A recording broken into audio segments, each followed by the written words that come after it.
Discourse 26, December 29th, 1932. Saint Germain. Invocation.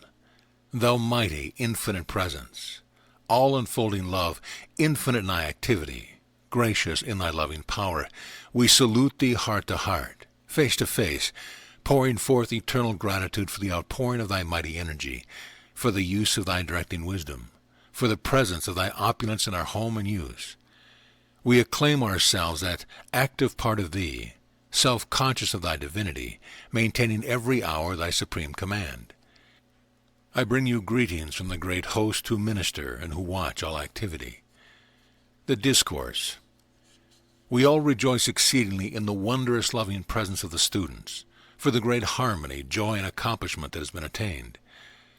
How mighty that miracle-working presence I am can and will manifest its dominion if such a wonderful state is maintained. And I tell you with no uncertainty it can be maintained, ever growing greater and greater in the comprehension of that God-presence in its supreme power of divine love. Every student should remember with definite certainty that in this quickening power of the I Am presence, within his being, everything good or otherwise is stirred into action. If there is latent within that conscience rebellion, resentment, or the inclination to judge, it means that all this will be stirred and brought to the surface to be consumed. And I tell you with no uncertainty, unless the student consciously consumes that which is brought forth to the surface, it will consume him. If one finds himself becoming irritated, he should seize the reins and issuing that command through the I Am presence and declare that this be governed harmoniously. Here let me again remind the students that the greatest thing in their progress is self-correction, and there is no person, place, condition, or thing to blame for what they entertain but themselves. This is the most imperative for their future progress. These beloved students have arrived at a point where such subtle conditions must be made clear and thoroughly understood. Otherwise, they will find themselves facing conditions they are unable to govern. I repeat again to the students to be greatly encouraged because of the strides they are making in self-control, the fuller and fuller acceptance of these mighty laws of life, and their willingness to apply the mighty whip of self-correction. For I tell you frankly, and I speak from experience, that the outer activity which we term the human has to be flayed with no uncertainty before it is brought under the subjection to the divine command. The reason I gave and used of the rays of flame through the hand is because the minds of some are attuning more rapidly than the atomic structure of the body is being raised. This activity of passing the hand over the body will maintain and sustain that equalization of the quickening of the mind and the raising of the atomic structure to its balancing point. I am so happy and willing to give every assistance to the student, as are others, but there are certain bounds beyond which we may not go, because of the self-conscious advancement of the students, which they must do for themselves. However, every one of them has everything by which to be encouraged. But again, let me urge them that at no time may they divide the attention of the I Am presence. To do this means that they are releasing the stream of energy and giving power to outside things and simply delaying your progress. I speak from experience. It is not possible to divide the attention, for it must all be given to the I Am presence in order to go beyond a certain point of attainment. I do not wish to bring any shock to the students under this radiation, but I must speak the truth, that if those beloved students who have been brought under this radiation are not able to hold their attention entirely upon the I Am presence, it will close the door to our assistance to them for a long time. This need not be done if the students will follow the direction. Make the sincere effort every time the attention wanders off. Bring it back with firm determination and say, I give all power to the I Am presence, which I am, and I refuse with determination acceptance to anything else ever again. I wish to prepare the students that there will come the time when they may not be sustained by our messengers, but must rely on their own ability to hold with such a firm grip upon the I Am presence that they will always receive its mighty sustaining power. It is useless and a mistake for any student after months of instruction to each day, or even a few days, allow himself to be thrown into a sense of depression or doubt of the inner power or his abilities to apply it. This childish attitude of mind will in time shut the door if it is not discontinued. Each student should take his positive stand the moment discord of any kind attempts to enter into the mind and assert his dominion by declaring, I am the almighty governing presence of my life and my world, and I am the peace, harmony, and courage, self-sustained, which carries me serenely through everything that confronts me. It is so important that the students have the benefit of the manuscripts that we must discontinue the instruction until they are completed, for according to their ability to accept that which is illustrated in the manuscripts, will the great judge determine what shall next be given. We may not under any circumstance take the student beyond the point where he is well fortified. I must say, for the protection of the students, that certain phenomena manifest about them to be calm, poised, and unmoved by it at all times, and to go serenely through, not allowing their attention to be held by it. For it is not unlikely in this number of students that some may have sufficiently generated energy from past understanding at a certain point to produce certain phenomena. In such a case, they should always take the firm stand. I am the governing presence of this, utilizing it in its highest expression and use. You see, in all this amount of instruction that has been given, it is but a fragment upon which the student must build. The student must always watch for ideas from within himself upon which to build his expansion.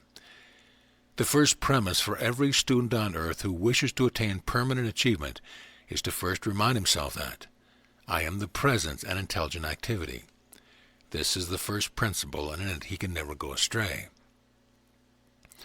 I assure the beloved students that they need not crave nor desire phenomena, for the natural law of their being is their sustained progress will produce abundant phenomenal proof as they are ready for it.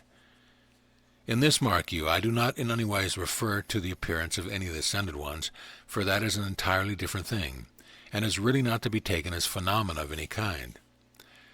I watched with great interest the interactivity of the students Tuesday and Wednesday, and it was very gratifying to see the expansion of that inner light within them as the power of love grew more intense. It should be remembered by the students that when they say I am, they are making the outer activity a mighty magnet for the light to reach and expand. I think it would be very wise for each student to take the attitude at this time, or in the beginning of the use of both the instruction and the manuscript. Great I am presence, take me within thyself. There instruct me and cause me to retain the full memory of these inner instructions. As messengers of the light, this training is very essential. But the idea should not in any way cause anxiety or tension in a desire to retain, because an attitude of that kind might easily close the outer memory of the inner experience. I cannot help but smile to myself at the closeness which some of the students are coming to most surprising things. But I trust they will always find themselves poised and serene in whatever the experience is, knowing that I am the one eternal, self-sustained life in action, and to forever remove from their consciousness that there is such a condition of so-called death anywhere in the universe.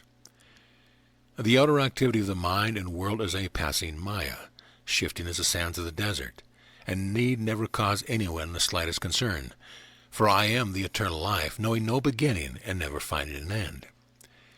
Out of the heart of that great silence comes the ceaseless, pouring stream of life of which each one is an individualized part. That life is you, eternally, perfectly self-sustained, and the garment it clothes itself with are but a little consideration, until one comes to a point of recognition wherein the attainment has prepared him for the seamless garment, self-sustained, radiant with every prismatic color.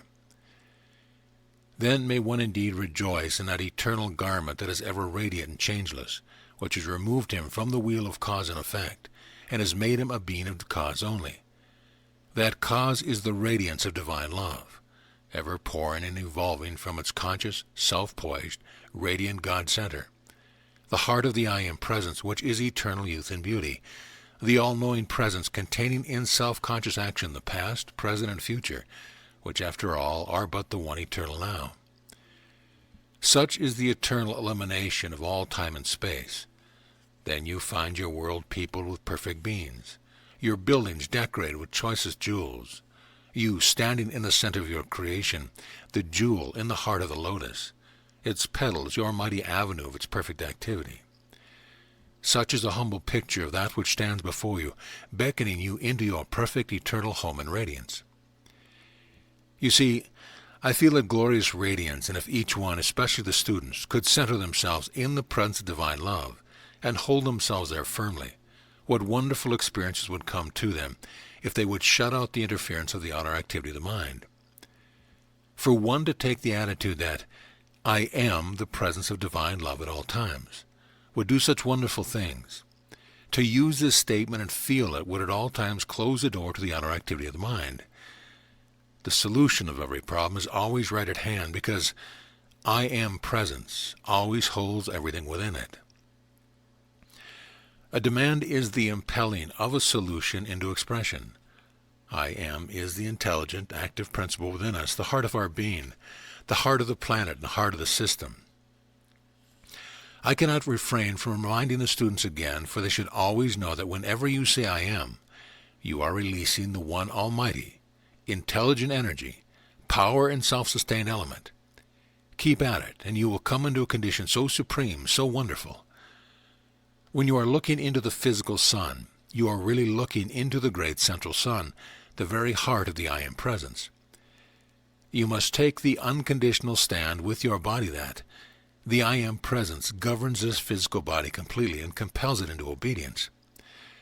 The more attention you give your body, the more it is the master, and the more it will demand and keep demanding from you. When the physical body is either chronically ill or continually showing disturbance, it proves that it has been given attention over a period of years to one disturbance or another, and it will never improve until one takes the positive attitude and whips it into obedience. You can positively produce whatever you want in your body if you will fix your attention upon the perfection of it, but do not let your attention rest on its imperfection. For the ascension, I am the commanding presence. Use this often, for it stills the outer activity so you become centered in the activity of love. The instant you feel something discordant, turn away from it. You have the scepter of power in your conscience. Now use it. You are to follow Jesus' command. See no man after the flesh. It means exactly what it says. Recognize no human imperfection in thought, feeling, word, or deed. A very powerful thing to use in problems is to take the simple consciousness. God in me, the I Am presence, come forth. Govern and solve this situation harmoniously. It would do wonders. The whole thing is to instantly draw forth the I Am presence and set it to work. Jesus said, ask and you shall receive. Seek and you shall find. Knock and it shall be opened unto you. Say to your divine self, see here, God, come forth and take care of this. God wants you to set him to work.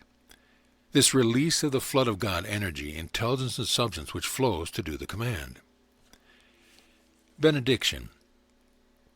Thou mighty, commanding I Am presence, assert thy dominion within the heart and conscience of each student. Command the life activity to express its fullness. Set thyself a guard at the door of the mind of each one, so he admits only that which is helpful and harmonious. Bless each one with the power to hold fast and go forth to harmonious attainment. We thank thee. Notes. Cha-Ra, his mother, Nada, and Saint Germain were working very intensely on the expanding of the inner light within each one who is here. We wish that the students might see from the inner standpoint. It would be an experience never to be forgotten.